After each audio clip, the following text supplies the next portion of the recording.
Hello, everybody. Today is, what is today? It is Sunday, the 18th of May, 2014, and we are continuing with our webinar book on the Egoic Lotus. What we entered into last time, and it was a long program, I admit, was this discussion on the first 3 pages where the Egoic Lotus begins. And it took us into the solar system and the discussion of the planes and spirille. We looked at the monadic development from the angle of vision of the human unit, but we still and hoping then to get a wider point of view from that. And then we looked at the causal body as the monadic heart center,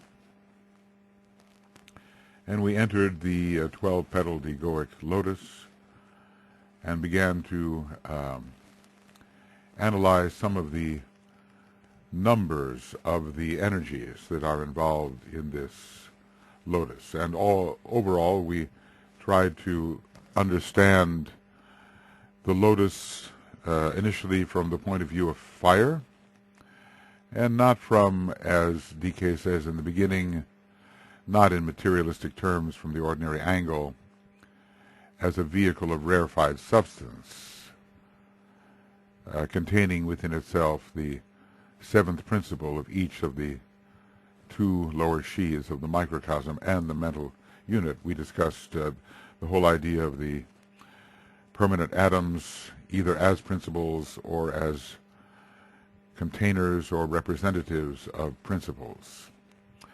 And overall the discussion was a little bit complex, but now we're getting into the nitty-gritty.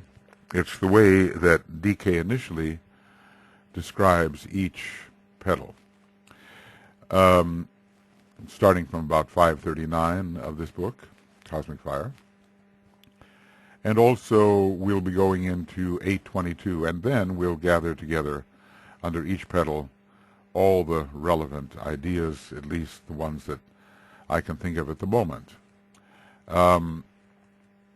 It also should be said that from that area of 822, there's a couple of things, namely 3 things that need to be spoken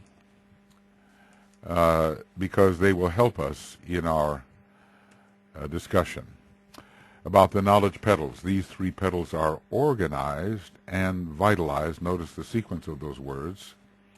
First comes organization, then vitalization, and while one is working on those, one is of course having the experiences pertinent to those petals. These 3 petals are organized and vitalized in the hall of ignorance, ignorance of the higher self, but remain unopened and only begin to unfold as the 2nd circle is organized. So when you would see people who have petals unfolded, let us say the lotuses of passion and desire, 2 petals are unfolded, and you know that there is organizational work going on then within the hall of learning, though not unfoldment, of course. The love petals.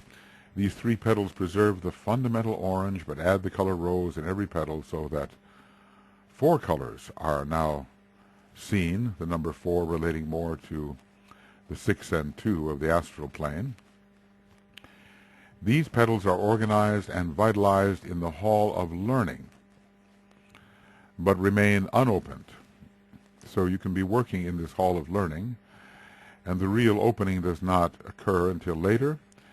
The outer tier of petals simultaneously unfolds while this organization and vitalization in the hall of learning is going on, till it opens entirely, revealing the 2nd circle. But the 3rd remains shielded. And I suppose this has something to do with the display of the vortices and their degree of radiation and movement. The sacrifice petals, the inner circle of petals, not innermost but inner, is organized and vitalized in the hall of wisdom. So when we're working in the area of the first initiation and second initiation, organization and vitalization is going on, and simultaneously the middle circle unfolds so that 2 rows of petals are duly opened and only the third remains to be unclosed. And this is so important. The final opening of these sacrifice petals is effected during the long period of treading the stages of the path of initiation. This is not simply the probationary path or the path of probationary discipleship or even the path of discipleship, but the path of at least probationary initiation. And in this round, the fourth, is hastened by the rites of initiation. It is hastened by the rites of initiation and the strenuous abnormal efforts of the man himself, aided by the electrical work of the initiator, wielding the rod of power. So it can be presumed that when the first initiation comes, the rod of power is applied by the Bodhisattva to the 7th petal, and that this will produce a degree of unfoldment of that petal. Maybe not the final unfoldment until all 3 petals of sacrifice unfold together when the rod of power is applied to the 9th petal by the Lord of the world, the one initiator. But it's interesting how you have to, work ahead and do work in future petals, not really necessarily developing great abilities there, but at least doing the groundwork. And as one does that, then the area of experience that has already been covered begins to emerge in greater power, and this would be called unfoldment. So I thought we should, have this in the back of our mind, because it will be relevant as we move along and discuss what DK says here. In the first time, he introduces the petals, petal by petal. So this is the place where we will begin. And we are in the first group of petals, the knowledge petals, just, looking at them again, 1, 2, and 3. Seeming to me, in a way, that this second petal should be a little closer diagrammatically to the second subplane of the mental plane, which is more attuned to the second ray, whereas the first subplane is attuned to will and to sacrifice, and indeed the third petal seems to touch there. It's simply a diagram, but there is some important symbolism here, and the first petal touches on the third subplane, which has much to do with the third aspect and knowledge. All right, so this is the petal of knowledge for the physical plane, and this can be viewed as the first petal of the knowledge tier. It has 3 colors, the ever-present orange, the green of the third ray, and the violet of the 7th ray. So since there are 12 petals, it's pretty obvious that the 12 signs of the zodiac are naturally related to them. And as I've been suggesting, we can associate this petal with the astrological sign of Aries. That's one way to begin it. And it can be begun with Aries going counterclockwise, which is the normal mode of progression, or counterclockwise. We can also begin it with Pisces, and it does seem that DK sometimes does that he works with Pisces as the point of beginning when he is considering the relationship of the various signs. He does work clockwise from Pisces, so much can be learned here by choosing Pisces. You know, it's ordinary mantram, I call it sometimes the evolutionary mantram, not the spiritual mantram, is go forth into matter. So if we choose Pisces at the first petal, we can learn a lot, because that's exactly what the nascent human being does in the first group incarnation taken in Cancer, and the first individual incarnation, we are told, taken in Pisces. How interesting. Go forth into matter as the little fish in the sea of matter. But I think it's preferable to choose Aries, finally, although exploring the others, because of the clockwise method. It wouldn't be entirely correct. It would not correlate optimally with those petals involved in the initiation process. So it's better to work with Aries, I think, sometimes with after the wheel has been reversed to a degree and the initiation process is beginning with Pisces. Well, it has interesting correlations, but maybe not the most important. So the anti-clockwise method of progression is truly progressive and does lead to the initiation process, and this would mean that I'll just go through them, you know. Aries 1, Taurus 2, Gemini 3, knowledge petals. Cancer 4, Leo 5, Virgo 6, love petals.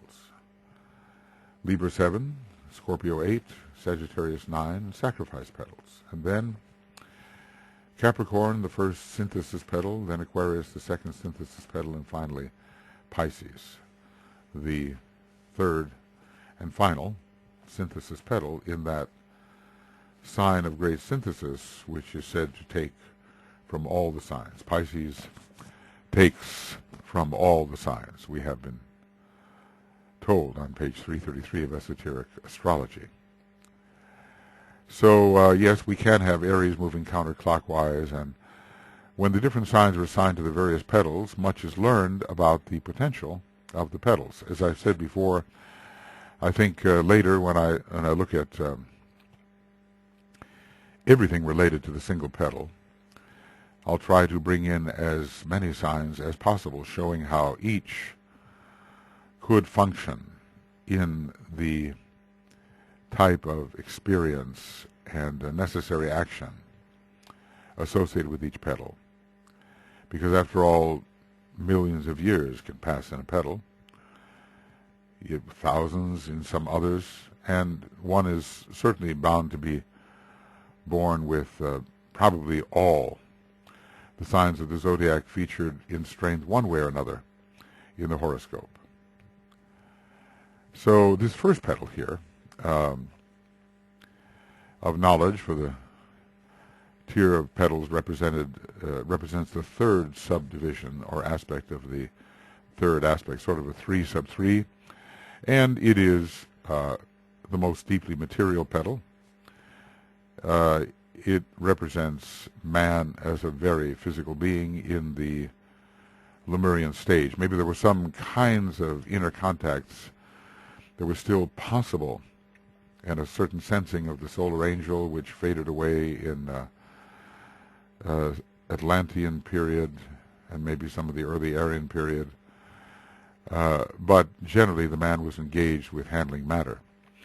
So the thing that the Tibetan says here, very, going word for word through the breaking of the law and the ensuing suffering, which is always the price of breaking the law, the price of ignorance is paid and knowledge is achieved.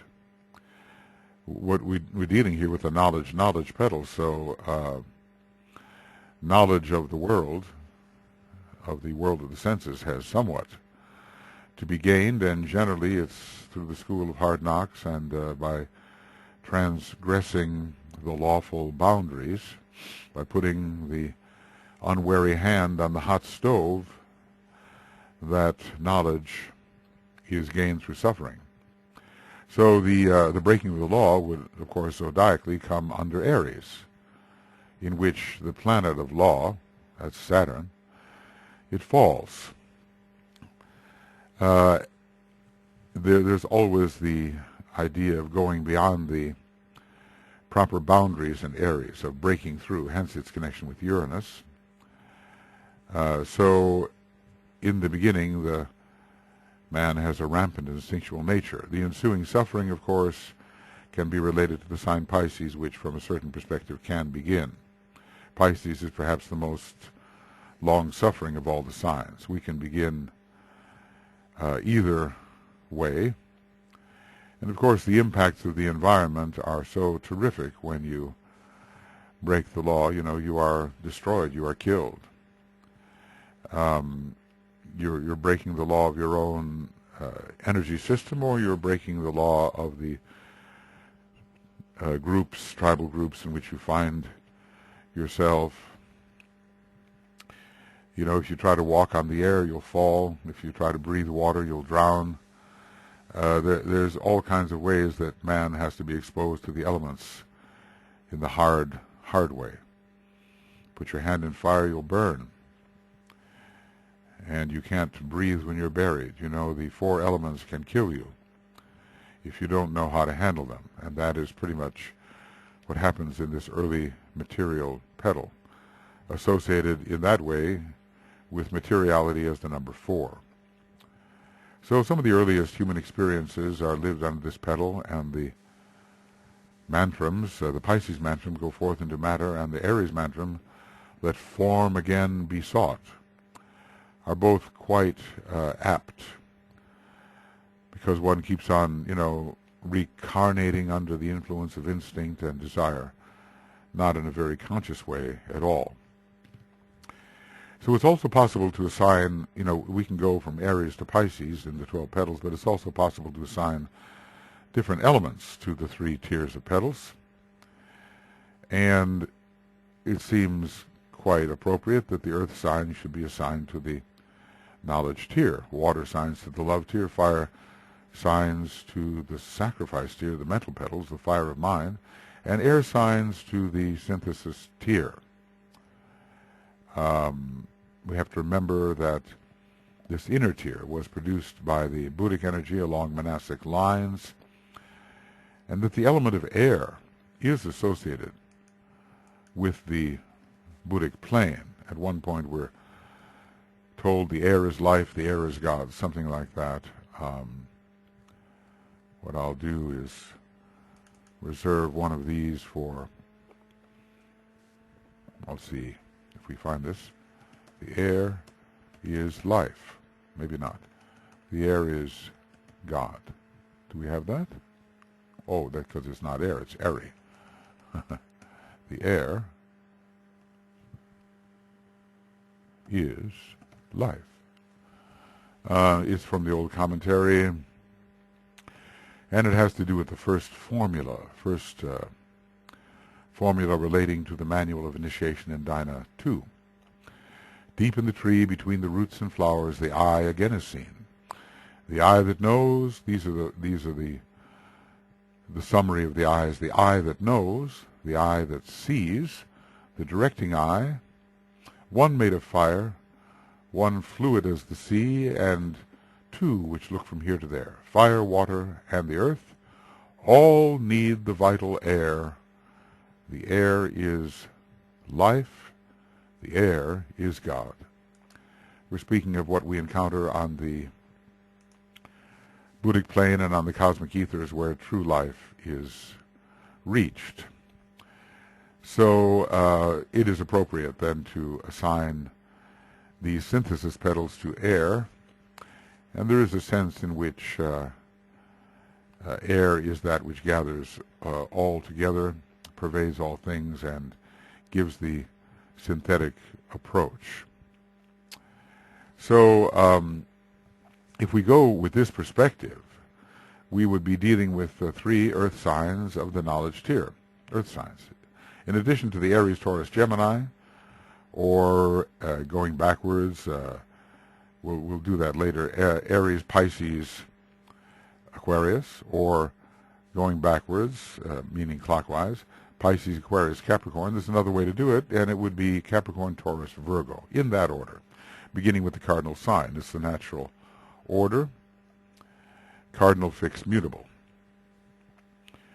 and the order in which occurs progress through the signs, beginning with Aries. So we can assign Capricorn a sign of the earth earthiness, or of the man who is of the earth earthy. We can assign Capricorn a strong karmic sign to the first petal, and ruled by that, in a way, most material planet, which is Saturn. You know, we have to know a little bit about esoteric astrology to do this, and a little bit about the rays, maybe more than a little bit, quite a bit about astrology and the rays, to see what is appropriate to assign when we think of the kinds of experiences through which this type of early man passes. Now, with regard to Capricorn, we've been told that it represents the best and the worst in human nature. I don't think we can expect the worst here, because the worst requires some degree of false lower ego, which has been built up to a point of dominance. We're not going to find that in the first petal, but it can represent the sublime heights and supernal light, as well as the depths of matter. It's sort of the inverted mountain, you know, the upward pointing mountain, sublime heights, and here we have the depths of materiality. So we can see how the idea of the depths of matter would correlate indeed with this first petal.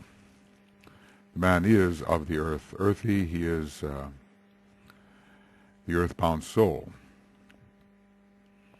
So Capricorn represents the law under Saturn, natural law in this case, probably first, which is broken by the ignorant man during this first petal process, until he learns the hard way not to do certain things, not to transgress certain boundaries. It's interestingly, two planets most associated with the first petal, Mars and Saturn, are respectively exalted in Capricorn. That would be Mars, and the exoteric ruler of Capricorn. So when we assign the first petal to Aries, you know, Mars, the orthodox ruler, comes in very strongly. The planet of instinct, of fight, of sex, of confrontation, this planet of self-assertion, or at least the assertion of the physical body for the sake of its survival. So Mars fits with Capricorn too, even though Saturn doesn't fit so well with Aries, at least at first, and that's all about the breaking of the law, transgressing, trespassing, going beyond the natural boundaries. Capricorn is the hardest and most materialistic of the signs. You know, it represents, on a higher turn of the spiral, the diamond, which is the hardest of the gemstones. So this fits with the first petal process, and let's just say the hardness, the density of ignorance must be broken. Whoop. That's not right. We'll do it this way. Density. DK has referred to us aspirants as dense, as if we are really quite dense. We may be learned, but we are dense, meaning that reality doesn't really get through. So how much more so in these early days, except, as I say, for Blavatsky's assertion that some communion with the presence of that inner God for those who were individualized in the manner of intervention did exist for those for whom the spark of mind was merely fanned. Well, maybe no such presence was detected. So the depths of lightless gloom must be penetrated by some degree of knowledge. Really think about, just imagine what it's like to wander about in those early days, to be born with all, as an animal man, preserving some instincts, perhaps, from the animal state in which you lived before, but something is different, and there's this inner pressure within you that comes from the presence of the spark of mind. We'll deal with those types. Maybe the later types, other types, were either individualized in the Atlantean period, or they were the less advanced, that the solar angels, for whom the solar angels felt there was no profit in implantation of the spark of mind. But it must have been quite different from the earlier type of animal life. Think of it. In one incarnation, you are an animal type, and a huge ape-like figure, and in the next incarnation, whenever it did occur, probably the implantation of the spark of mind could cause death. I think DK talks about the firestorms and the dying off of many of those early forms through that implantation.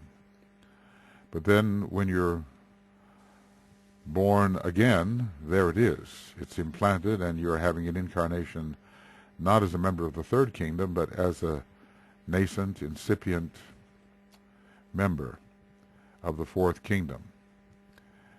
And yet everything around you, well, it doesn't really make sense, and yet there's something within you that is driving you to have it make sense. And it's going to take a long, long time before the correlations in any self-conscious mental way will occur, other than simply the instinctual knowing of where danger is, where food is, that kind of thing. So Capricorn does represent the earthbound soul. I wrote a song about that in my Capricorn Solar Fire ritual, and I guess it would be just too much, wouldn't it, to run into these phrases and then say, now just pause for a moment and we're going to play this song, sung by a very good baritone. But that's another strand. So it's a perfect description of the individual who is still limited by first petal possibilities, especially in the earlier times of the first petal. Probably, you can subdivide, I suppose, any of these petal experiences. Maybe the entire zodiac goes into one petal in a sequential manner. Maybe there are cycles of return, ray cycles and so forth within that long, long Lemurian period in which the first petal is unfolding. And remember, if it is to unfold, the man must always be working on ahead in other areas. One more sign I say here should be considered, well, really more than one, but we'll just go with this. Libra, the sign of karma, and the sign opposite to Aries. Oftentimes, as I said, take a sign which is very related to the petal and then look at the sign opposite and see also its necessary relation, because Capricorn, Cancer, Aries, Libra. So Libra, the sign of karma, the sign opposite Aries, and some knowledge of karma is gained. If you do this, this happens. These are the consequences. That's Libra. Some knowledge of karma is gained during the development of the first petal. And to a small degree, consequences of actions are understood. So Libra is the feedback that your environment gives you when you do certain things. Your environment may be other people. It can be nature. It can be the elements. It can be the animal kingdom. when you do certain things, there are consequences. We call that karma. And Libra is the paramount sign of karma, along with Capricorn. Libra allows for a increasingly mental understanding of the law of cause and effect. But it's all quite instinctual in these early days. Capricorn is more about enforcing the law. So Saturn is very strong in Libra, too. And Saturn seems very prominent, related to natural law in the work in and opening of this first petal. We're told that every human being now has the first petal open, maybe not completely open, but more or less open. Certainly not in the bud state. It certainly is, to a degree, unfolded. After all, there has been some millions of years of work going on. Even the newest made human being that isn't coming in from some other source, some other planet, is probably, millions of years old. I don't know when it stopped. Sometime the door was closed in the middle of the Atlantean period, so maybe there's minimally 6-7 million years of experience for even the newest made human being. So the sign, dealing with these signs opposite, the sign opposite Capricorn is Cancer, and it rules the very first incarnation of the human being as a group, not necessarily the individual. The reference here that is so important is from Esoteric Astrology 131. So let's see, Gemini and Sagittarius are connected through their ruling planets because the Earth is more closely related to Venus than to any other planet. Okay, and thus you have the six potencies which produce release from the bondage of form entered into in Cancer as far as the mass of humanity is concerned. By this I mean the birth of the human kingdom, and in Pisces as far as the individual is concerned. So the period of mass entry into the human kingdom is under Cancer, but as far as the individual is concerned, it seems that the first incarnation, perhaps, maybe this is what it's saying, is taken in Pisces. That is certainly a possibility, and let's see if I'd like to save this. And it says Cancer and Pisces and the first incarnation, and we'll do it that way. So, what are the technicalities here? The human family at a certain point, probably when we have the right precessional age, begins to enter into incarnation, but the actual time of incarnation, in terms of the yearly cycle, perhaps occurs in Pisces. Now that would put some pretty strict limitations upon the mating practices of animal man. However, and then again, we also don't know about the method of birth. Did individualization and the separation of the sexes take place at the same time? Suffice it to say that that first incarnation in the fourth kingdom appears to be taken in Pisces, even though the precessional age may be governed by Cancer. So Pisces has a lot of appropriateness in relation to this first petal. So man lives in the darkened house. Okay, at first. Certainly the consciousness is greatly darkened, which Cancer initially rules, even as it rules later the lighted house, and which appears when man begins to awaken. And as for Pisces, the complete being at sea as far as knowledge and understanding goes. What we have seen is that the instinctual nature of the animal is usually so much better than that of man. He begins to lose something when he enters the human kingdom, maybe not immediately, but his development of mind is undertaken at the expense of the guidance of instinct.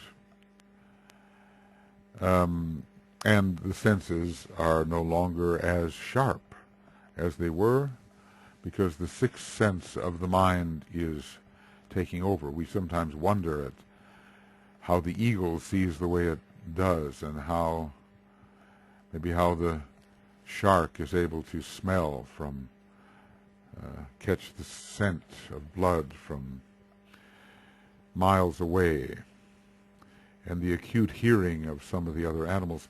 Far more acute these senses are than that which is possible for the man as he progresses in his development.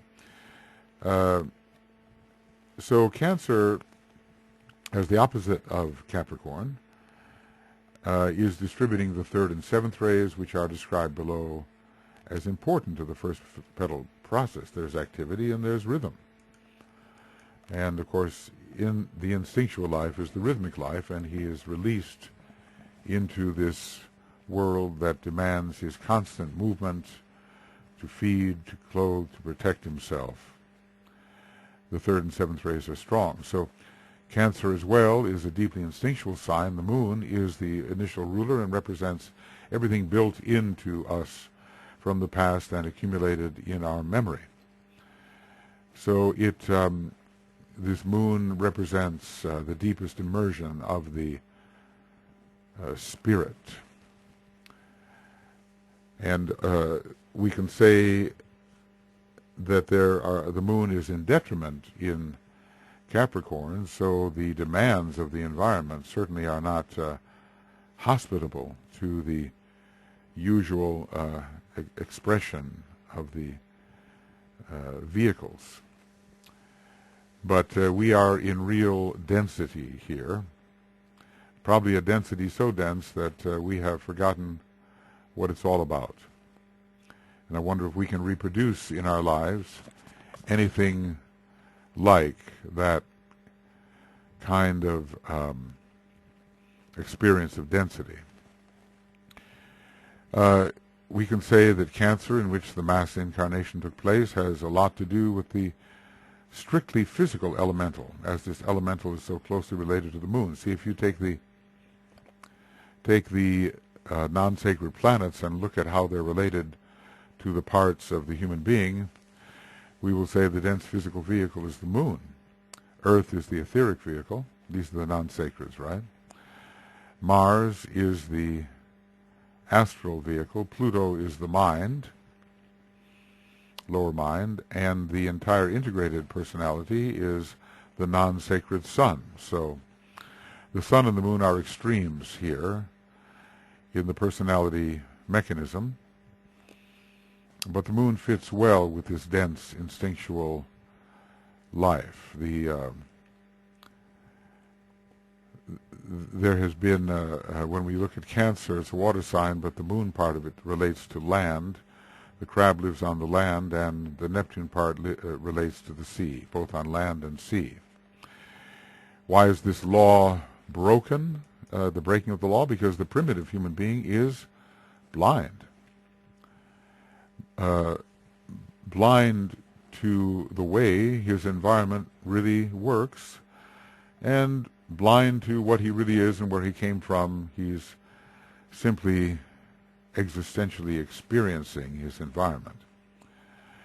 Cancer produces a groping kind of behavior, impulsed by instinct and not by conscious intelligence. So on page 332 of Esoteric Astrology, we read of the primitive Cancerian, the blind unit is lost. And there was a time, too, when man, that early creature, did not see. He had other senses, but the eye had not emerged. And I think the emergence of the eye is taking place somewhere around the time of individualization.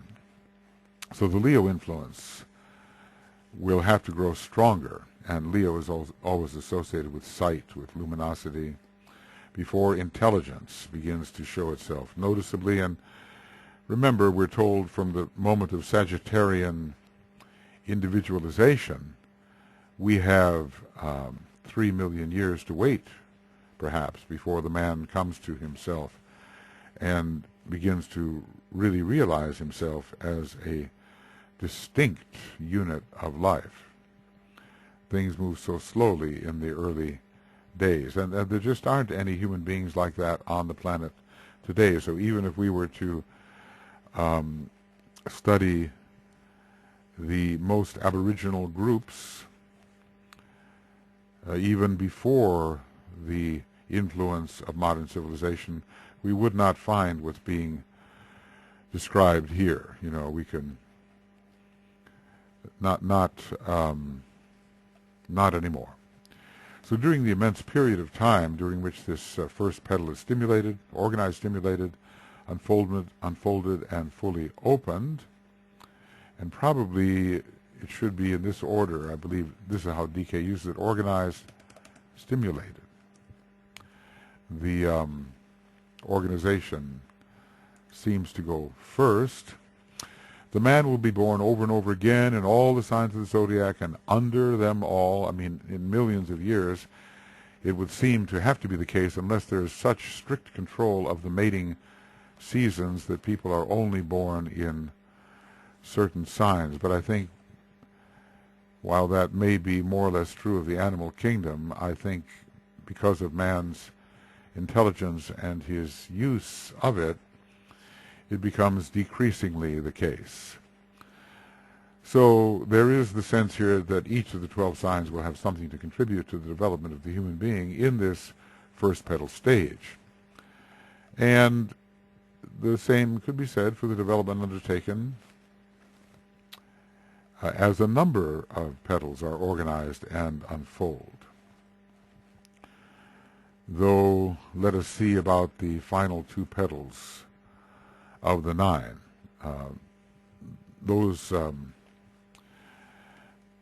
Let's just say that the final 2 petals, well, you know, we can say we're working in the final 2 petals for a fairly long time.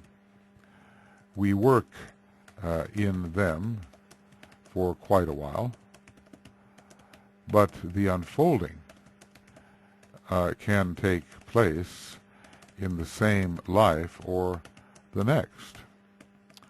So certainly in that period of unfolding, it's not that all zodiacal signs would be experienced in relation to the personal horoscope. What we hope will happen, especially as we can begin the clairvoyant study of the history of the human being, is to develop an idea of how each sign of the zodiac contributes to the opening of each petal. Maybe we could say that in terms of working ahead, organizing before the unfoldment occurs, that maybe all signs will be found significant in the horoscope of the individual in relation to every petal. But I think it would require a close study of the actual facts to know whether this is the case. Certainly in the early signs, early petals, it is so, because these early petals require many, many lives. Now, let's just say that some work is done in the 7th petal before the 5th petal completely unfolds. And then a long period of 30, well, maybe 30 lives, if the years of life of the Master Jesus can be correlated with actual incarnations. He was baptized at the age of 30, so there were 30 years, i.e. 30 lives, between the first and the second initiation of baptism. Is that time enough for all the signs of the zodiac to show with some significance, or will only certain ones be of significance? But, when you think about how ruling planets are involved and other important accents in the chart, we can pretty well say that all of the signs of the zodiac will be involved even in those later, more rapidly unfolding petals. And, when did work within the 7th petal really begin? Probably quite a bit before it became possible to completely unfold the 5th petal. So the timing leaves a lot of questions, and the individual factor, how fast the individual is really moving. Each individual is unique in this, although there are trends and tendencies. So what we really need, as it is necessary, is this accurate, clairvoyant investigation of what was accomplished in terms of the soul unfoldment, or egoic Lotus organization, stimulation, opening, and unfoldment in each life. And maybe someday, when it's necessary, that will be undertaken, because after all, the record does exist. Everything that has ever happened on our planet is recorded and in some way can be accessed in truth and not just in supposition. So if we study the earliest petals in this regard of how the zodiac contributes to their unfoldment, it could be interesting historically, while the study of petals 4 to 9 may hold much interest for the student who is focused on understanding the manner in which he presently expresses. So in the new schools we will be given something of our reincarnational history and also taught how to reclaim these past lives. There are techniques, we don't need to necessarily blunder around. There are ways of seeing, but they are not obviously going to be given out in a random manner to the unprepared, because we have a difficult enough time handling what is immediately on our plate, what is immediately before us in the environment. We've all seen people get so involved in the supposition of their former lives that they fail to live the present one, except in an illusory manner based on who they think they were. So the dispensing of knowledge has to be very carefully meted out when it can do good. With reference to Mars, is so closely related to the Earth. Earth is a planet of rebellion, and we see, interestingly, the attitude of the planetary logos of Earth, we are told by the Tibetan, is one of as a divine rebel. And Mars is so often involved in, we just see it factually and astrologically, in producing the rebel attitude. The one who resists, the one who will contend and fight when there is imposition. So Mars is a lawbreaker. And there's lots of reason to consider the Earth in the earthbound soul in this very first connection with the very first petal. Mars particularly rules the physical body, we are told, but also every aspect of the personality is ruled by Mars, but Mars has a very close connection with the physical body. And this is the vehicle most closely related to this material petal, and maybe later the etheric body, because some kind of Lemurian initiation occurs whereby the man of the period is taught how to better coordinate his etheric body with his dense physical body. So Mars and the Moon are connected with the dense physical body. Mars not so much with the etheric body, I think, but Earth definitely so. And Earth seems to be that locale where so much of the unredeemed matter of the previous solar system has been directed for redemption. And hence the cross under which we labor. It's the cross of matter. We have a redemptive task. It looks backwards. It seeks to bring matter energy or matter substance energy conditioned by different patterns of the earlier solar system into the patterns which condition the present solar system. With regard to the law comes under Saturn, the planet of law and karma, and the paying the price of ignorance is definitely Saturn. You pay the price under Saturn. Even when you pay your taxes, you pay under Saturn. For breaking the law, there is always a price. For any infringement upon the law, there is a return type of circumstance which we consider to be difficult, and we consider it to be then a price to pay for action like this. I had a friend who made a joke about painful and pay in full. Pay in full, painful.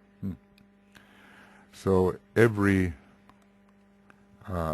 owed to restore the balance must be repaid. And in that restoration process, since Saturn is a great lord of balance, hierarchically ruling Libra, we have to pay the fullness and oftentimes encounter pain in restoring the balance. Interesting here, the idea of Libra with its unbalanced fiery passion, so connected with the first petal. We are told, that great excesses of sexual expression came about in Lemuria, and it was rampant. The sexuality was rampant, and reaction against that came in Atlantis, and some of that reaction was suppressive and caused diseases of suppression like cancer. So oftentimes when we try to correct what has gone amiss, we go too far in the other direction. But that suppression is also Saturnian. So the Mars part here is what takes us beyond the law. Mars is classically the law breaker, and Earth has the psychology of the divine rebel. So some degree of the knowledge of consequences, what follows when you do this or that, the consequences of action, is learned under the regime of this first petal of knowledge. We're still learning, aren't we? We're still learning about consequences on much higher turns of the spiral. We seek to work with higher types of energies. We may not be especially adept at doing that. We may overdo or underdo. We find out something about the results. Knowledge of the consequences of energies and forces applied comes to us. I think it has a lot to do also with the seventh petal, which is a Libran petal and hence connected in a sense with Saturn, and is a petal of knowledge, of higher knowledge. So Saturn is also a mental planet, monastic planet, associated very much with the third ray, and should be associated with the knowledge achieved as the result of paying the price. When a person has a strong Saturn, they maybe know what to do in difficult circumstances because they have been through that experience and learn the, quote, hard way, the way of Capricorn, the way of Saturn. So in this, let's see, this is the air is life, the air is God, and knowledge is achieved. The price of ignorance is paid, and knowledge is achieved.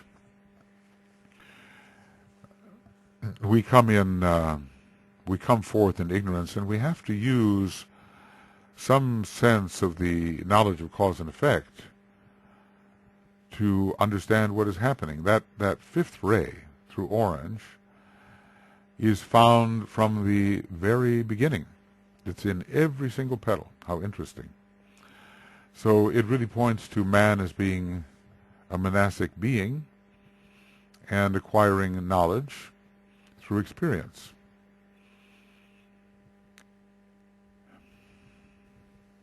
But it is new at first to this newly individualized man, even though the fifth ray was so important in the individualization process. So it will be applied slowly, and it will be applied to the overcoming of densest ignorance. I'm remembering about the Blessed One came forth. He wandered in the darkest depths of matter and saw no reason for this way of life. But that coming forth of the fifth ray monad in the lowest worlds is somewhat analogous here. There are fifth ray monads, indeed there are. We cannot be limited to the idea that only the first, second, and third monad exist. In the highest sense, perhaps, but the fifth ray monad exists. So we have both Mars and Saturn as planets of concrete manas. Mars is associated with the fifth ray. It rules the five senses, as well as the concrete mind, in a sense, and also concrete science. So hence the crudest aspects of the concrete mind, that's which prevents the concrete mind from seeing more deeply into the world of spirituality. It is the factor of concreteness which resists any kind of acceptance of the reality of the inner or higher planes. It contributes to skepticism. So, yeah, it's an orange planet, too. I mean, it's as orange as it is red. And so the fifth ray is there. You think about the relation of the orange to the red, fifth ray being absorbed into the first ray, red. I think both of these things are operating in Mars. So it is being applied in this school of hard knocks where you force yourself into situations with too much force or perhaps too little, and when there's too much, there is a rebound from the environment. Mars provokes the reaction from the environment. A too strenuous display of force inappropriately for the circumstance will give the rebound blow. So in a way, Mars provokes Saturn, which is the reckoning of the one who has, for the one who has pushed too far. So these are both, Mars and Saturn are both planets of concrete manas, and they fit well with the knowledge petal. They are called, interestingly, in ordinary astrology at least, the two malefic planets, though really they're not. DK tells us they're not malefic at all. Each one of these great planetary gods is beneficent, but they are not all equally kind to the dense form with which man has identified himself. So they rule this school of hard knocks, and certainly the first petal is involved in hard experience. Notice how experience later on may get softer and softer and may have nothing to do with the impacts of the physical plane. And we recall also in this context the hardness of Capricorn, which we were hypothetically associating with this petal. There are many people today who don't work with the elementally hard aspects of life at all. I mean, some people work in metal and stone and mining and a Vulcanian encounter with the mineral kingdom, but others are simply in the psychological area or the literary area, and they're working with emotions, they're working with thoughts, and they don't have to be so practically astute with respect to elemental living. But in this first petal, it's very much elemental living. So, interestingly, we can associate, of course, Saturn with density and Mars with the dense physical plane. They both are connected with the dense physical plane. The five senses of Mars and Saturn, the most concrete indicator, that which is truly compact and condensed into a very dense form, is ruled by Saturn. So what did DK talk about? Those not just aggregations, but congestions. If you want to get across a bridge, let's just say that Saturn can cause a traffic jam. You want something that flows more easily, perhaps free flow of Jupiter. But then if Jupiter might produce too many cars, which leads directly to Saturn. So there's these relationships between the planets, and none of them can be called totally beneficent and the others maleficent. It all depends on how they're used. From the chakric perspective, the base of the spine center is involved. It's very much connected with the etheric plane, which gives us survivability on the physical. The sacral center, which is very strong in this petal, is Martian, for Mars rules sex and the physical body, and also ruling Kundalini latent. I suppose the power of Kundalini before it really begins to rise, which is the basic heat at the base of the spine center. Mars, closely related to fight or flight in response, the fight or flight response of the adrenal glands. It's interesting, the switch that goes on there with the glands associated with the base of the spine being in a higher position in the body, i.e. on top of the kidneys, than the glands associated with the sex center. Sex center is higher, but the glands associated are lower than those associated with the base of the spine. And that is interesting because sometimes the sacral center is left out altogether as a kind of temporary evocation, as if it's not so important. I suppose when the division of the sexes no longer is operative, as one day it will not be operative. We're passing through a very long phase of the sexes being divided and a hermaphroditic return, but not yet, is expected. Then the sacral center, as we know it, will probably fade out and demonstrate that in fact it was a temporary evocation. As for Saturn, in relation to this first petal, it is the planet of survival. And the intelligence, wariness, caution needed for survival. And it's one of the main issues concerning this process of three-world living, which goes to the opening of the first petal. So the intelligence needed for survival is one of the main issues containing the process of three-world living, the processes, which goes to the opening of the first petal. Okay.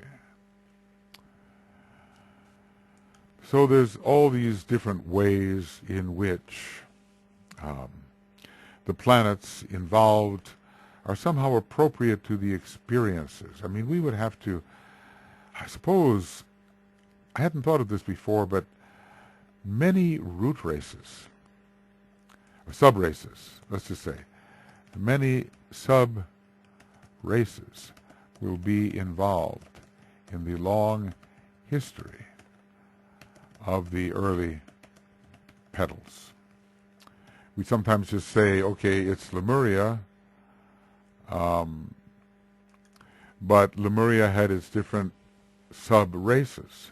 And as the sub-races emerge with their different cycles, I guess it would be really important to study these Lemurian sub-races and the planets associated with them to see how those planets would affect this first petal process as it becomes more refined.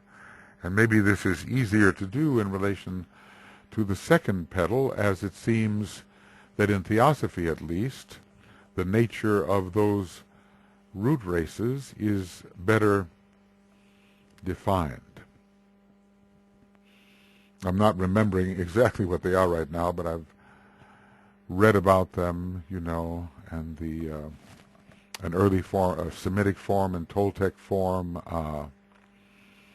certain giant forms, but they would represent progression within that second petal, the Atlantean petal.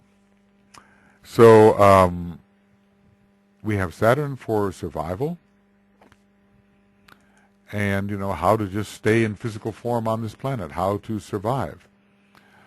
It's, as a very material planet from one perspective, it's involved in grounding the primitive man. After all, he came in a way not just from the animal kingdom. His higher nature is within.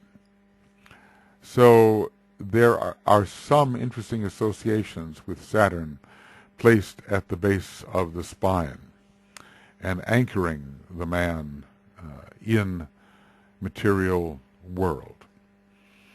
It's not usually considered the planetary ruler of the base of the spine. That, you know, usually goes to Pluto, let us say. But Mars is there, Mercury is there, Uranus in the seventh ray can be considered to be there because, in a way, it's the seventh center, and Saturn. So,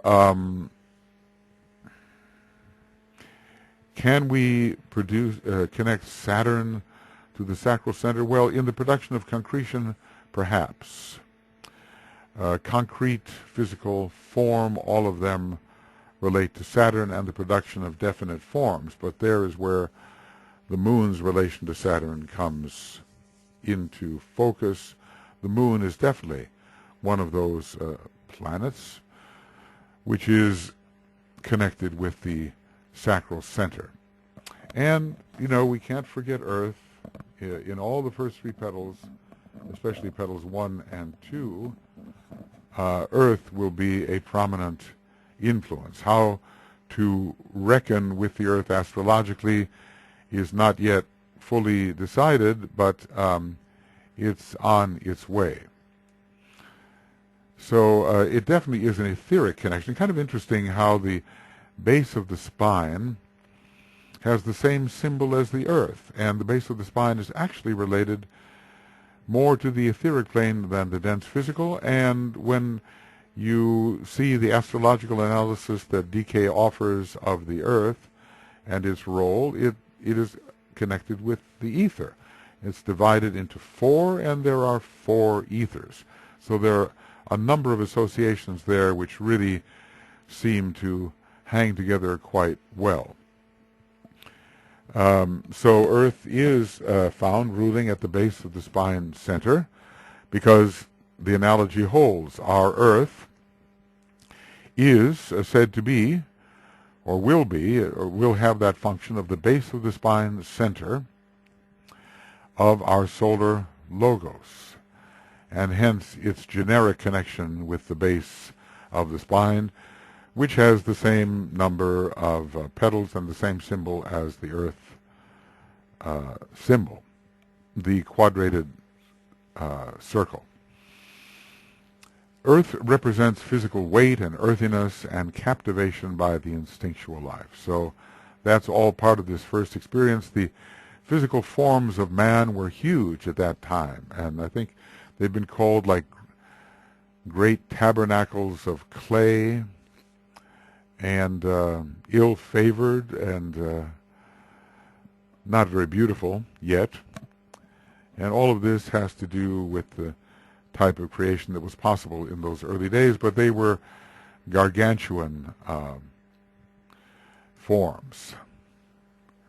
So some degree of etheric response will begin to come through here. We know how important coordinating the ether with the physical was in Lemuria, and we're told that the first initiation for humanity involved the union of etheric and the physical body, and it was a conscious union. It is not the case that initiates, as we understand initiates, would be produced during first petal processes, but the struggle to unite etheric and physical nature would have its rudimentary beginnings, and it was a form of initiation. Not a from, a form. Okay, I'll take care of that.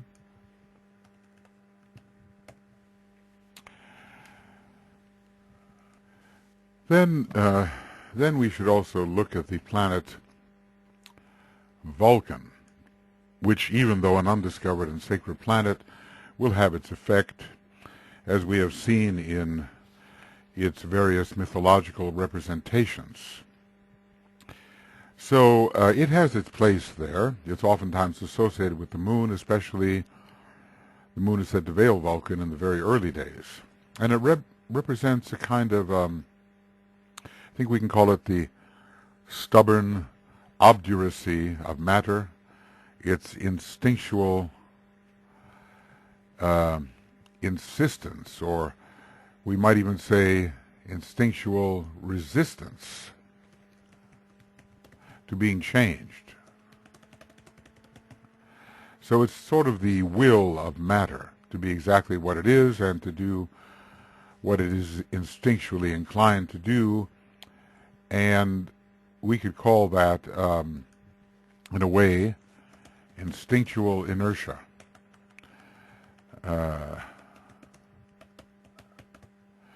So Vulcan with Capricorn, and it is actually an important ruler in one of the decanates of Capricorn, which would be entered, we realize, from the opposite side.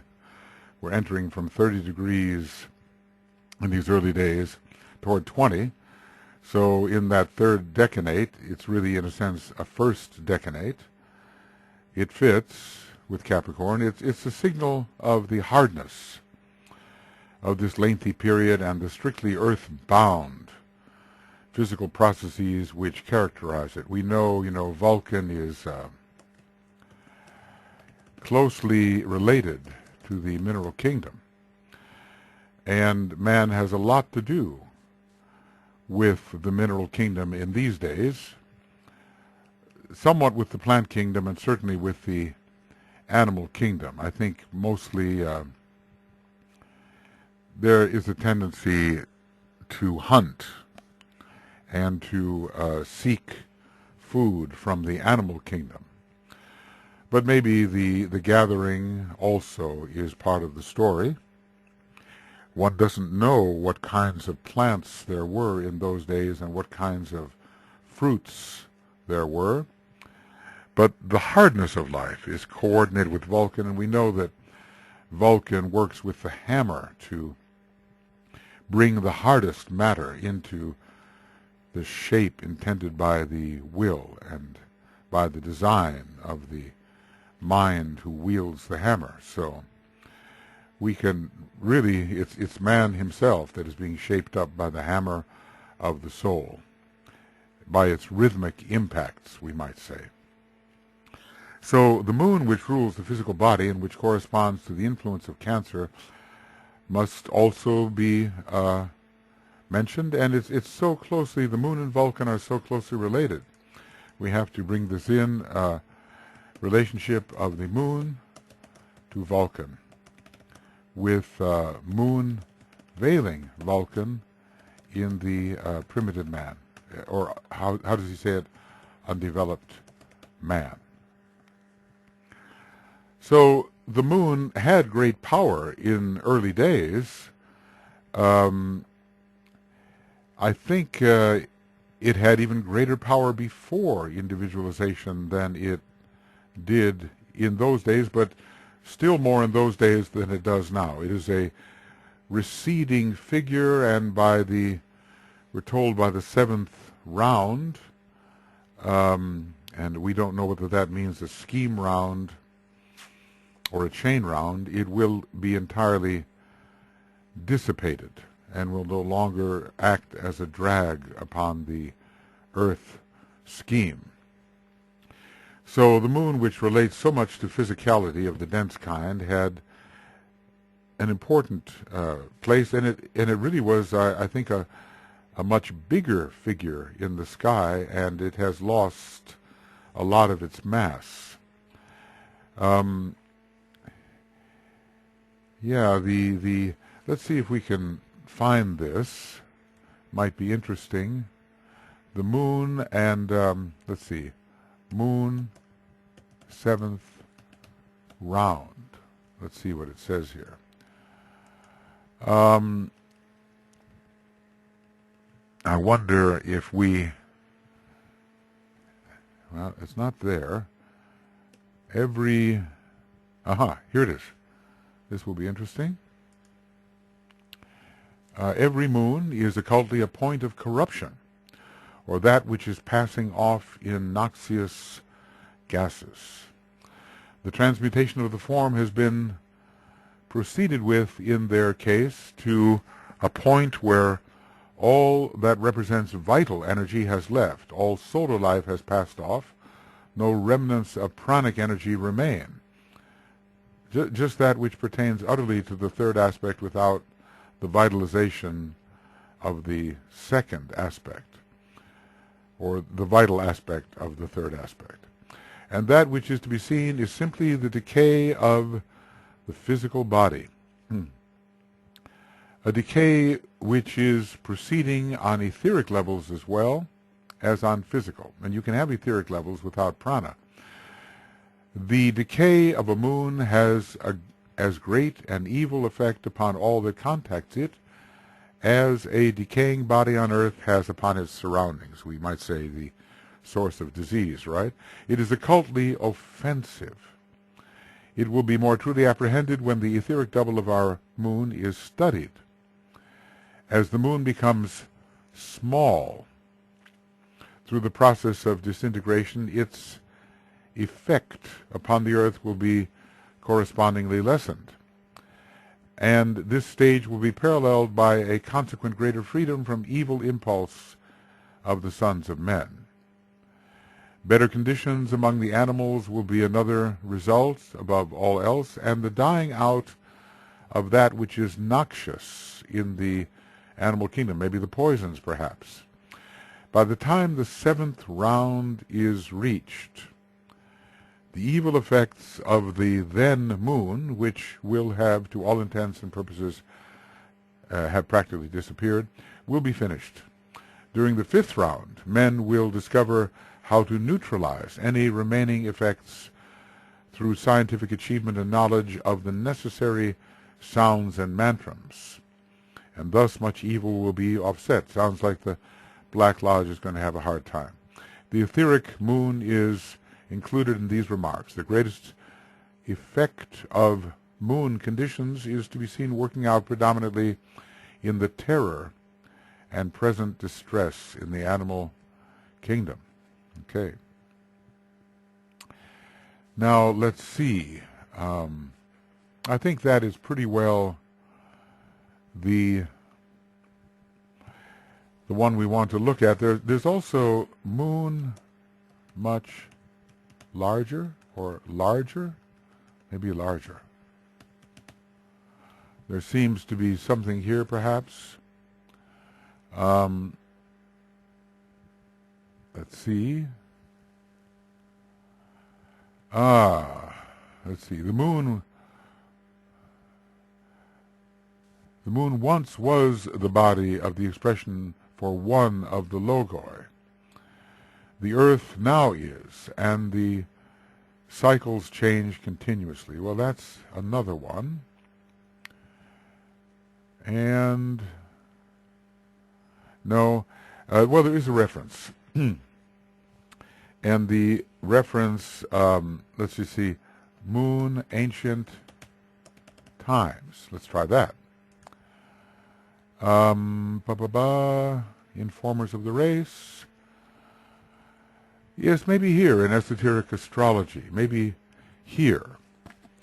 Another point which should be noted is that the influence of the moon is purely symbolic in nature and in effect, and is simply the result of an ancient thought and teaching descended to us from Lemurian times, and is not based upon any true radiation or influence.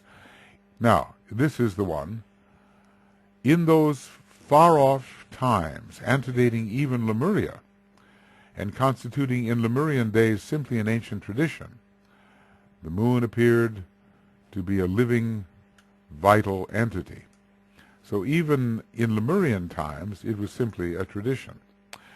But I would have you bear definitely in mind that today the moon is nothing more than a dead form. It has no emanation and no radiation of any kind, and therefore has no effect of any kind, except, I suppose, a noxious effect. The moon, from the angle of esoteric knower, is simply an obstruction in space, and thus perhaps we have to look at it in our charts, an undesirable form which must someday disappear. And in esoteric astrology, it is veiling these planets. So you can look here for further information. But as I was saying before, and let them work with Vulcan when dealing with the undeveloped or average man, and with Uranus when considering the highly developed man. And they would find some interesting and convincing results. Okay, so the moon was larger and more vital. In Lemuria, it was simply a tradition, but I suppose men were closer to the meaning of what the moon is in those times. And one thinks of the times when men were simply unconscious beings in the first two root races. Perhaps then the moon had even greater power, as the form ruled. But nevertheless, it is the moon that rules, in a sense, the outer rind, the physical body, which corresponds to the influence of Cancer. So it must be prominent, and its rhythms, even though traditional, were of greater power. And the rhythms of the moon correspond with a number of aspects of the instinctual nature. That instinctual nature so prominent at the time, including the birth cycle. So even though the apparently living, vibrant moon referred to a time that antedated Lemuria, it was stronger in Lemuria than it is now. It's fading.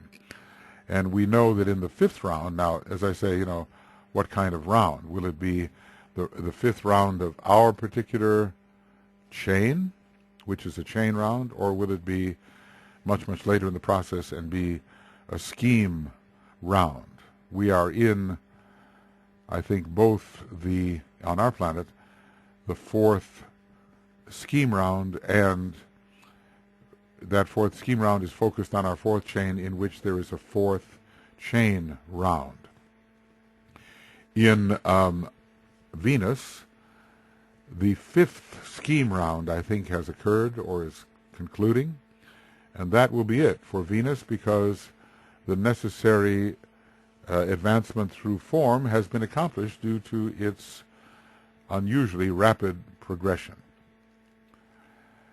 So from the ray perspective here, the first, third, and fifth, and seventh rays would all be prominent.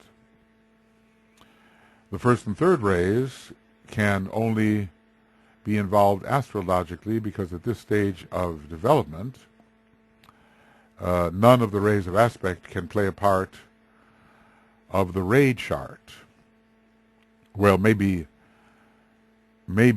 in the mind chart, but the mind chart is so poorly represented. There's not much mind going on at all. Certainly you cannot have a personality of the first and third ray.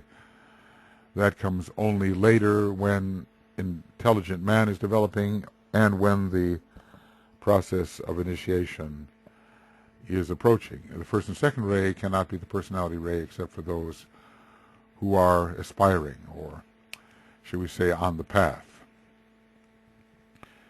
So we can say astrologically these rays can be involved through the planet, through these signs ruled by planets which distribute these rays, and maybe in ways not easily understood through the signs themselves. I mean, first, third, and seventh ray come through Capricorn, let us say, but in what manner do they come through Capricorn different than they come through the planets? It's the planets that seem to rule first. So in the ray chart of primitive man, you will not really have a personality, and if you did have a personality, it would have to be rays 4, 5, 6, or 7 until further advancement is achieved and some ray transference begins.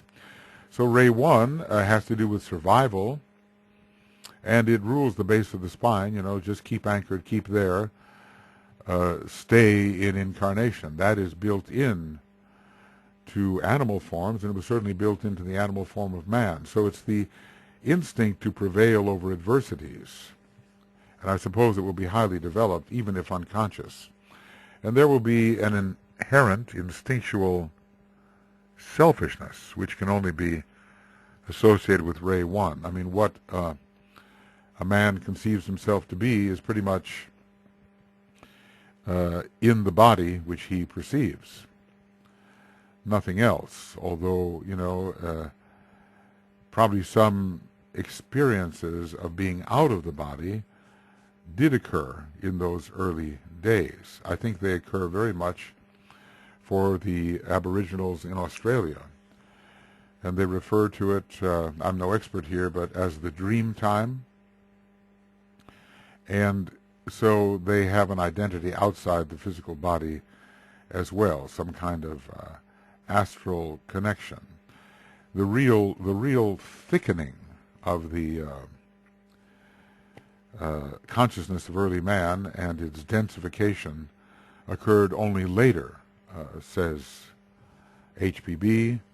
The man could no longer realize that he was other than the body, and the reign of the fear of death began. He had lost his ability to be sensitive on the inner planes, but I think in the very earliest type of man, that type of sensitivity still remained, and he could remove himself from his density. He could sense his solar angel, and then as the Lemurian period progressed, the thickening set in, the densification set in, and by the time certain phases in Atlantis had occurred, man was pretty much identifying himself as the skin-encapsulated ego in our modern language.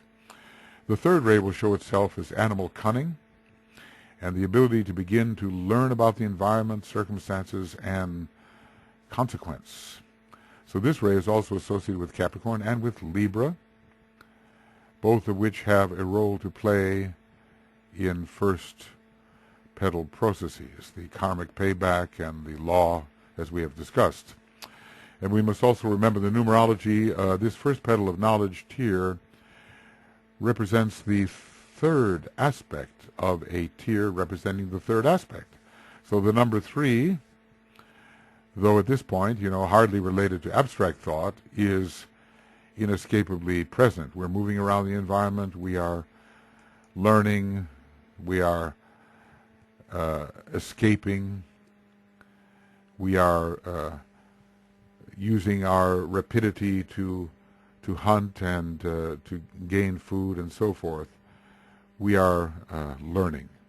But it's still within the hall of ignorance. It's hardly the hall of learning, which is more learning about the higher of the pairs of opposites, or its presence. The fifth ray is that of concrete mind, and we have, during the first petal processes, the gradual unfoldment, of course, of intelligence, as instinct slowly gives way to dim mental realization, very dim. The orange is there, showing the presence of the fifth ray, and without the fifth ray and that fifth kingdom, we would not have individualization. Even those whose mental unit was fanned to a greater degree of intensity so individualization could occur, depended upon the fifth kingdom for that fanning. So the fifth ray is, starting from the first, it is man. Man is Manas, the fifth ray. And it will develop all the way through until it reaches a very high stage. The height of it has not even yet been reached by people like ourselves. So this is the period of early Lemurian man, and the third root race is obviously connected with the third ray, but also with the fifth, because individualization has occurred under Leo and under Venus, a fifth ray planet, and the fifth ray there in general is found in the making of man. Even though it's the fourth kingdom, the fifth ray makes man. And man will be, for the most part, in this fourth round and in our particular solar system, under the supervision of the solar angels, or the fifth creative hierarchy. So the number 5 is everywhere to be found, and it's the number 5 in a way that is discriminating what the human kingdom is from what the animal kingdom is, because there's the slow and steady growth of conscious knowledge.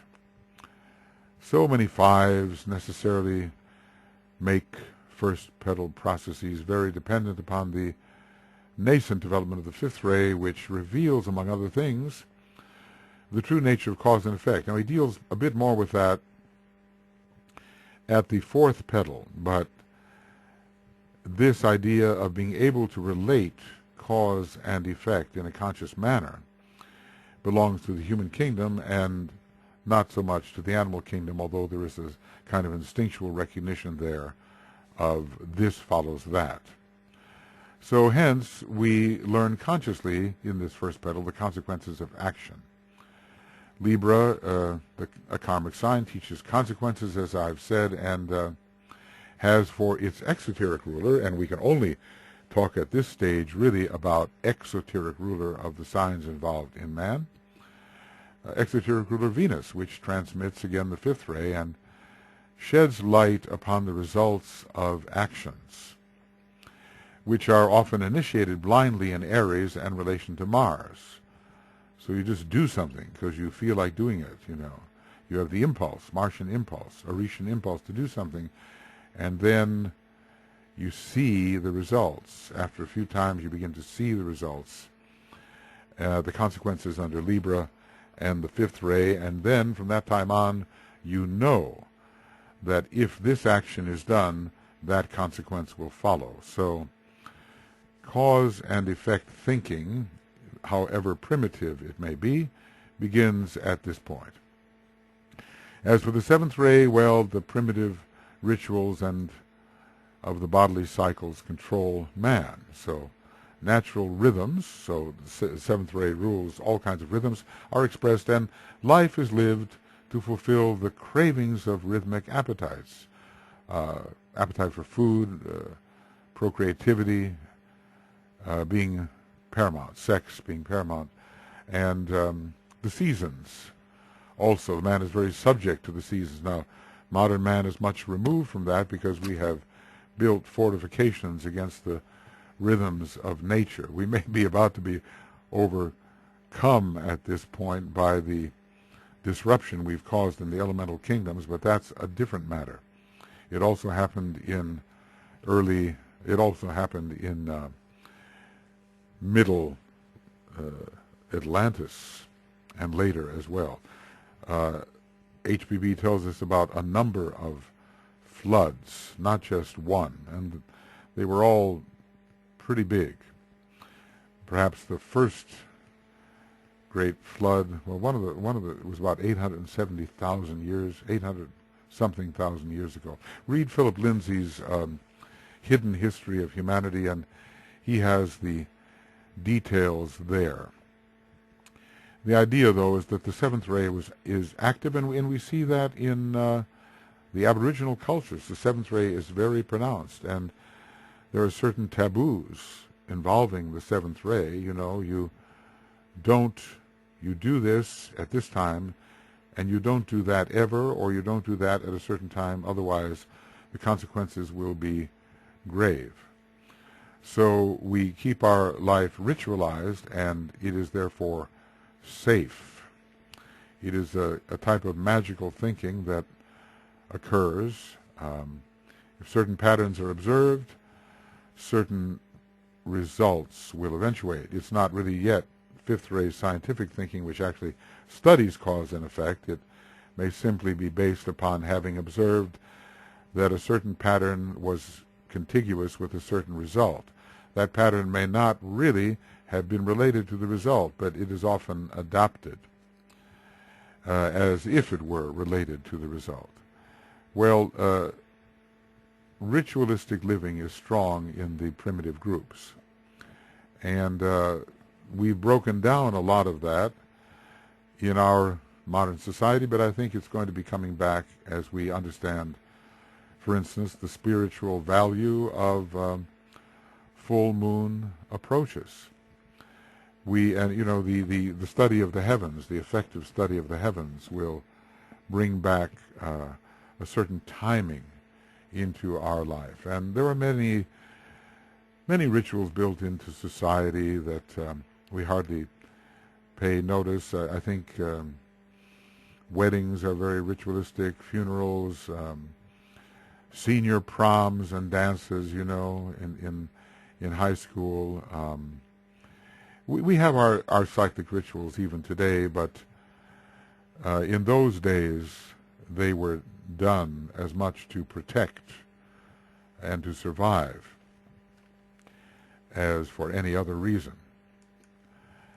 to please the gods later, so to speak.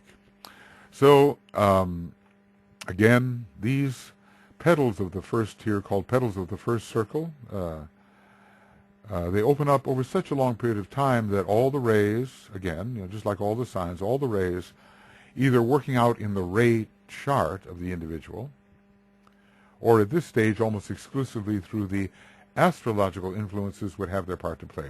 At this point, we're never going to have that first, second, or third ray personality, but we will have a first, second, or third ray coming in physically, maybe through the mind, the first ray mind, although I don't know how early that would appear. The general types are the fifth, fourth, and first ray, and are they progressive in such a sense that first there must be primitive fifth, then fourth, and first? I'm not sure. But you will not get probably second ray unless you get it through an astrological sign or the position of a particular planet which is prominent. But it's such a long period of development, I think I was reading in the Hidden History of Humanity about the volcanic destruction of Lemuria about 4 million years ago, in which case we could have a developmental period going on here of some 17 million years, tied in with this, with some people on this first petal. I know there are overlaps with the Atlantean period, which began maybe 6 to 8 million years ago, before the destruction of the greater part of Lemuria and of the Lemurian racial types. Some of them still remain, of course, because in the Aboriginals of Australia we do find remnants of the latter Lemurian type. So the rays 2, 4, and 6 are related to the subjective life and particularly to the development of the astral plane. Now, as I say, there can be some going out of the body and so forth. That's where these rays would have some connection to 6 and 4. But it's certainly not the Atlantean stage of development of the astral plane, where 6 and 4 would be very, very strong. The fourth root race ruled by the 6th ray, and some growth of the 2nd as initiation is pursued. So probably not much astral development for the unfoldment of the first petal, but then you have to be working ahead naturally in the next petal, which is very much connected with the astral plane. But in this first petal, man is very much a physical being, and such emotions as there might be would be more tied to the physical instinctual processes. Pain or happiness over satisfying hunger, over satisfying sex, over satisfying protection from animals, protection from the environment, from storms, and so forth. The emotional nature would be expressed in relation to those things, and not have a life of their own, as was developed in Atlantean times, when desires were disconnected from natural processes, even to a terribly abnormal extent in the case of some of the more powerful and evil types that probably came in from the first solar system altogether. And the color references will be discussed a bit further on in the book. Okay. Then DK has a chance to speak again here. He says, this unfoldment is brought about through physical plane experience. Well, we've covered some of this, and I will just say that the petal of knowledge through the physical plane, through the breaking of the law, and the ensuing suffering, the price of ignorance is paid, and knowledge is achieved. This unfoldment is brought about through physical plane experience. So the two sentences are, of course, very related. And this sentence of text supports what we've just been discussing, so there's no petal more associated with the physical plane experience and with instinctive living than this first petal. For the processes of this petal, the desires of Mars are tied to physical plane instincts and appetites. Of course, while the first petal is unfolding, there is work being done in the next petal. And how far ahead, I don't know how far we can go. The unfoldment of the entire first tier is not possible, we have read, until quite a bit of organization and stimulation work has been done in the second tier of petals. But the life of desire does not have a life independent of the promptings of the physical body. There are no, what we would say, unnatural desires, and modern man is plagued by so many unnatural desires, some of them quite perverted, and going against what the mechanism was designed to do. But that doesn't come at this point. So we will have to wait until the Atlantean period, when evil really flourished, for that type of independence of desire from physicality to arise. It's not necessarily a bad thing, of course. We have all kinds of higher desires, which are quite independent of whether we can fulfill our physical instincts. Once those instincts are covered and satisfied, our desire life really moves on to achieve other types of objectives. Those egoic lotuses with one petal unfolded are said to be Brahmic lotuses, and those in whom the second petal is showing signs of opening, which must mean they've done quite a bit of work, there, organizational work and stimulating work, are called lotuses of Brahman. So there's a lot that could be said about each petal. A book, and this is that book, it's not a written book, okay. A book is planned to include what can be said, given the scope of our present knowledge, and of course I don't claim to include all that can be said. I'm simply collecting what Master DK has said in my own responses to what he has said, and sometimes including the responses of students and fellow group members who have offered thoughts when these things were being discussed. So I said what is here said will go to the content of the book and will give indications of how the subject can be developed. Well, okay, that's, about an hour and 45 minutes of work there on what DK has said anent this first petal, and, a lot of these are my own thoughts in response to the rather brief sentence that he has given. But I try to bring in various associations, and when we study following this section, in the 800s, the 820s and so forth, there will be more to be said about each petal, but at that point, somewhat in terms of color. Then we will go directly to much that has been collected, and we will study petal by petal in terms of all that I have collected at least, and we'll see if we can organize our thought around that, collection of references and observations which are all related to the first petal. Okay, well, I think I'm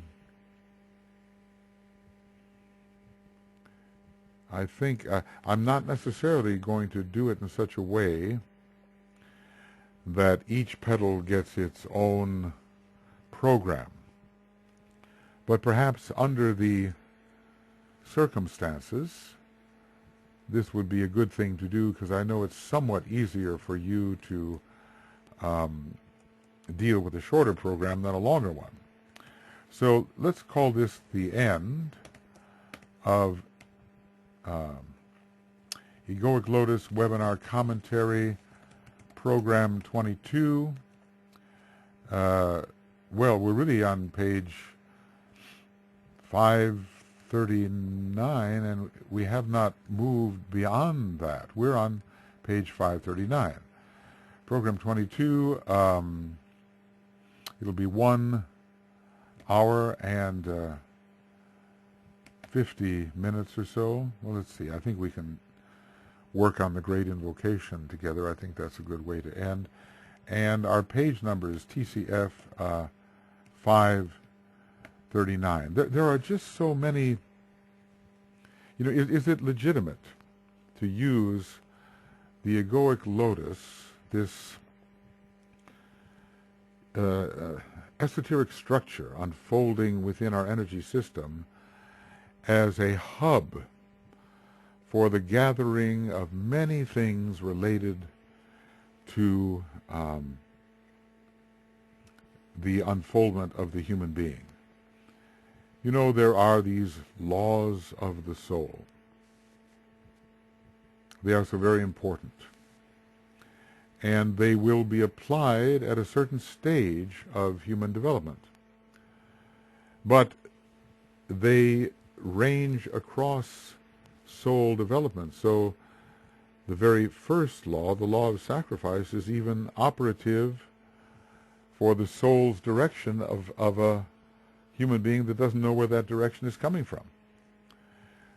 There are 7 laws, and the highest laws are related to high beings, and maybe finally to those who have dispensed with the causal body, or are about to do so.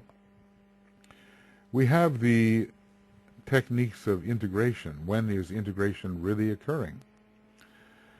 Well, one kind of integration is occurring in the 4th petal, and is demonstrated expressively in the 5th petal. But that concerns only the integration of the personality as an entity in itself, its energy system not related to the soul's energy system in a conscious way. And then later, we begin this process of soul infusion. And work in the 7th, 8th, and 9th petal are required with reflex effect in the 5th and 6th petals, and finally in the entire sacrifice tier. So when we look at the techniques of integration, we can easily see that we can go through the different parts of the petal representing the history of humanity and say, this is where this process called integration strikes the petal in these different areas. It involves different areas of the petal at different phases of the integration process. Some of that process involves house cleaning, 6th petal. Then it involves revelation of the divine plan and real work within 7, 8, and 9. Some of it is even earlier. It involves crisis, the kind of crisis where the two forces are really contending with each other in the 5th petal. So when we study the techniques of integration, we could span from petal 4 to petal 9 and see how the different phases operate with respect to the phases of integration operate with respect to petal organization and unfoldment. Then we would have something called the law of repulse. And this is a law of the soul. It's a very important law, and it has to do with repelling all that is of the personality and tends to inhibit the growth of soul life. Well, even in the 5th petal, there is the realization under its partial Scorpio rulership that you have to get rid of certain things if you're going to live a life more in keeping with the higher of the pairs of opposites. And in the 8th petal, there is much work being done. It's a Scorpio petal. I'm assuming that the law of repulse has a lot to do with the first ray and Scorpio. It's all about getting rid of what is not needed. And in a sense, it's related to the law of sacrifice. So the study of the 5th petal and of the 8th petal would be very important in the law of sacrifice. Then we also have something called the technique of fusion. Well, this is a kind of a 7th, 8th, 9th petal process which is quite completed by the time the 9th petal unfolds along with the 8th and 7th altogether, and you have the 3rd degree initiate. This has produced the soul-infused personality. And you're going to be meditating on high themes, like presented attributes. It probably has a lot to do with the unfolding of the 7th petal, because all knowledge there is used for the betterment of the plan. And then we have what's called inclusive reason. In some ways, we can relate it to the 8th petal and to Mercury and to Scorpio, because inclusive reason is actually found upon the Buddhic plane, which is related both to Mercury and to Scorpio. And it's a new form of holistic perception, which should not be banished from consideration when we enter the 9th petal, because the pure reason will come into sharper focus at the 9th petal and even beyond as the synthesis petals unfold. See, so and then, okay, let me say then, of course, we have the final stage, what is called isolated unity. Only a master really knows what that's about, but when we're working at the unfoldment of the third petal, and when the rod of initiation is ready to touch the third petal of the sacrificed tear, really the ninth petal, then the sense of the unity, the ability to say, I dwell within a world of unity, I know all souls are one, is definitely growing. So it's almost as if we're using the egoic lotus as the central symbol, and yet it's more than a symbol, it's an actuality responding in living time to the development of the individual. We're using it as kind of a central symbol, however, to gather the many, many things said about man. And because it is so intimate to our unfoldment, all of these different activities and stages can be described in relationship to it. And, other people might choose to do it a different way, but I always found when I was teaching the esoteric psychology courses in the University of Seven Rays, and also in the PhD courses that were taught in person, I found that this great gathering of information into a kind of synthesis of knowledge, kind of a seventh petal thing, was worked very well if we could relate it to the stages of the egoic lotus unfolding, and then to the stages at which synthesis could be appreciated. We can say that the first synthesis petal has most to do with the synthesis of knowledge, and I suppose that's what we're dealing with here, more than the synthesis of love or the synthesis of will. There's, a lot of third ray involved here, the third ray monadic impulse, to synthesize all knowledge, and I think DK has this very strongly. I've always suspected that, like the Buddha, his monadic ray is the third. Of course, I can't be sure about that. I'm simply reasoning using the third ray to determine this. And I know he will set me straight if I've been in error, perhaps tell me why I've been in error, and perhaps forgive me for having misled so many. But in the same way that I conceive of the Christ as having the second ray monad and Master Morya the first ray monad, the Buddha definitely has the third ray monad, and those people who are trained in esoteric Buddhism, as the Tibetan has been, and given the demonstration of his correlation of knowledge, it seems to me the third ray monad. So we will move on with the beginning of Egoic Lotus Webinar Commentary Program 23, and we will be exactly on the same page. And I hope that enough groundwork will have been done by the time we get to examining the petal exactly, that there will be understanding. And I mean, you can sometimes say, well, oh my goodness, the amount of correlation that here is involved is staggering. But it's not staggering when you have spent some time with the factors that are to be correlated. And you may say, well, what do I need all this for in order to live my life? And not everybody does, of course, not everybody does. But those who want to see how everything relates to everything else, and then wisely deal with things for the sake of their improvement, and in general for the improvement of people's lives first, are benefited by understanding all of these relations, even though it's fairly arduous at first to study sufficiently the parts and then relate them into one whole, so that increasingly, under the sign Cancer, we might say, the whole is seen as one.